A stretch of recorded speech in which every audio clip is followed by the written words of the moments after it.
have gone and we have seen Moses all the way from a little bitty baby when he got put into the Nile River. Why did he get put into the Nile River? Because he was going to die. They were going to kill him. Who was going to kill him? Pharaoh. Why was Pharaoh going to kill? What did Pharaoh say about it, killing all the babies? You're younger than a 2-year-old. Oh, so that's why they put him in the river. So did God save him out of the river? Yes. Yes. How? How did God save him? The princess. Yeah. So the princess took Moses and raised him as her own child. So he got to grow up in the palace with the pharaohs and eat really good food. Now, when he got older, he went back to Midian, and then God called him. How did God call him? Remember how God spoke to him? Through the burning bush. And what did God say to him? What did God say to him? I need for you to go to who? Pharaoh. Mean old Pharaoh, the meanie Pharaoh, remember? And he said, go to Pharaoh and tell him to let my people go. So Moses said, I'm happy to do that, God. I'm the person for you. Is that what he said? No. What did he say? He said that he's not a good talker. Not a very good talker. Send somebody else. But God says, you know what? I'm going to send somebody with you to help you. Who did he send? Aaron. So Aaron and Moses go to Pharaoh and they say, God said, let my people go.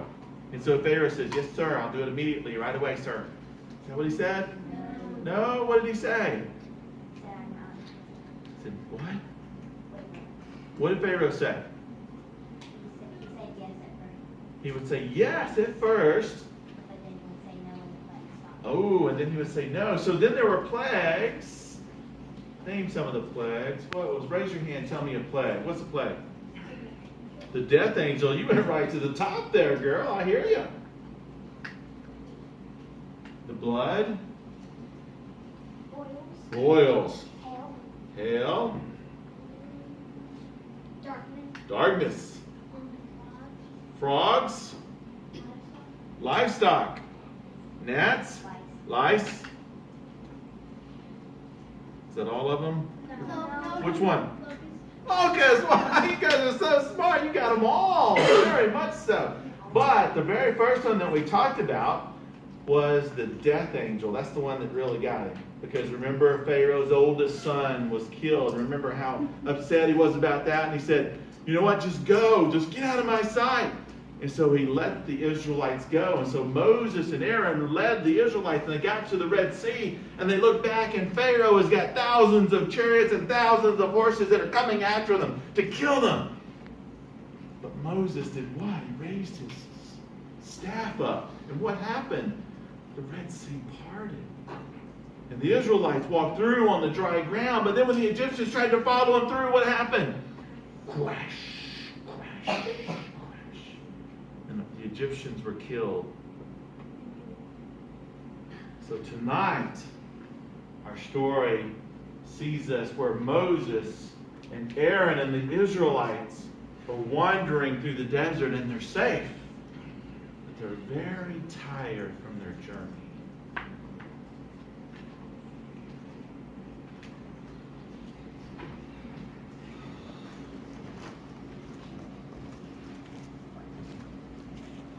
Are we there yet?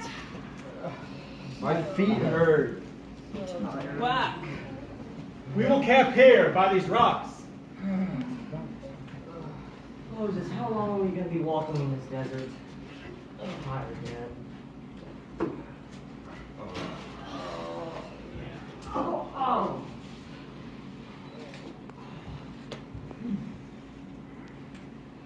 It's been nearly 2 months since we left Egypt, and my stomach rumbles from just too little food.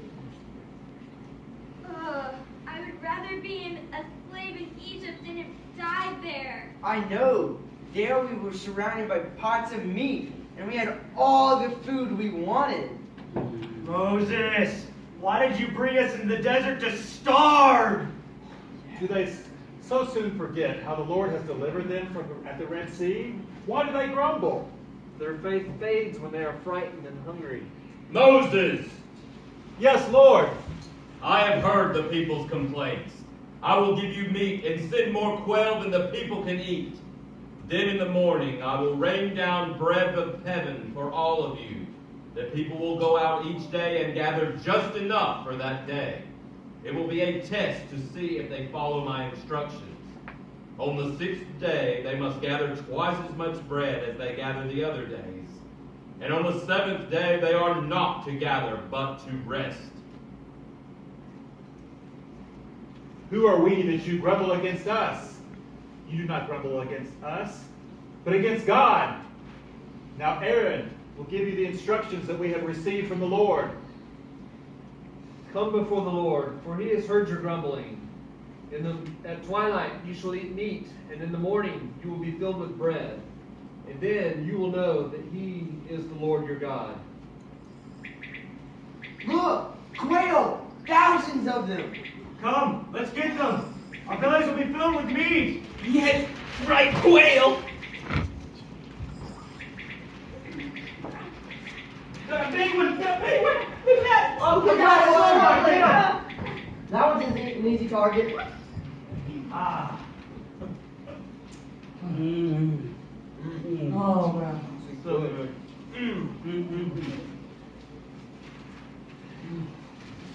Oh. Oh, man, that's good. There's a spot right there. I think I had too much. Now my stomach hurts. It's so weird to feel this fullness in your stomach. The Lord is good. Well, we'll sleep good night. Good night, y'all. Good night. Oh. Woo!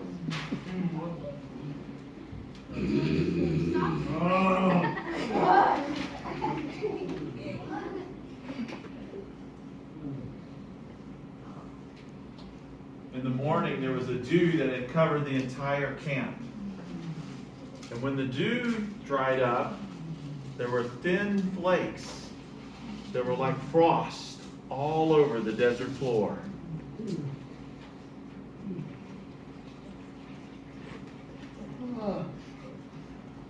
Hey, what is this?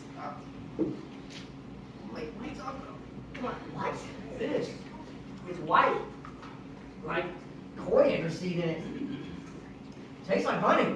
It is manna, the bread from heaven that the Lord has provided for you to eat. Oh, man, that's good. Eat, but do not gather more than you are allowed to in one day to eat.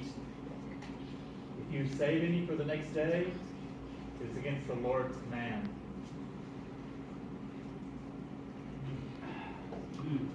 Man, this is a ton of man. Look. Hey, let's gather some.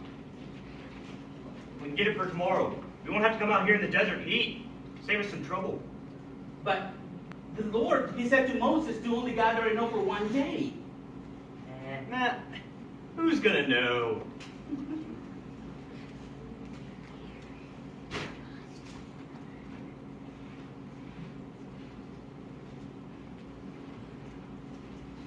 I think I had enough.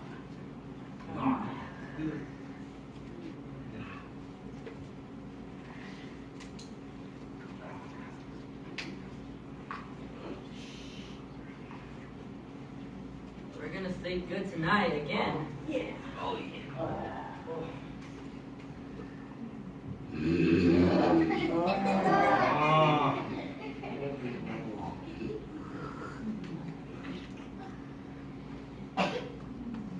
Oh, what is that smell? David. Who has disobeyed the Lord? What is that? That's disgusting.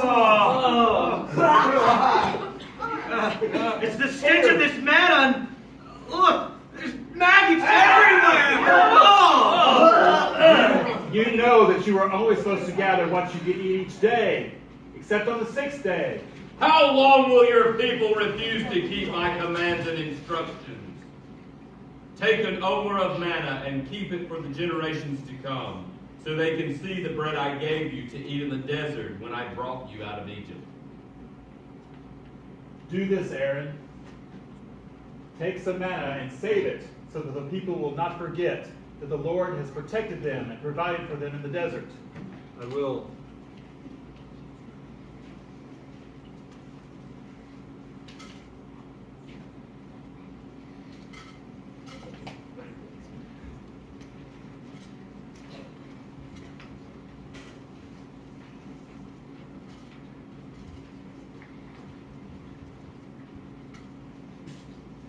Come, we continue on.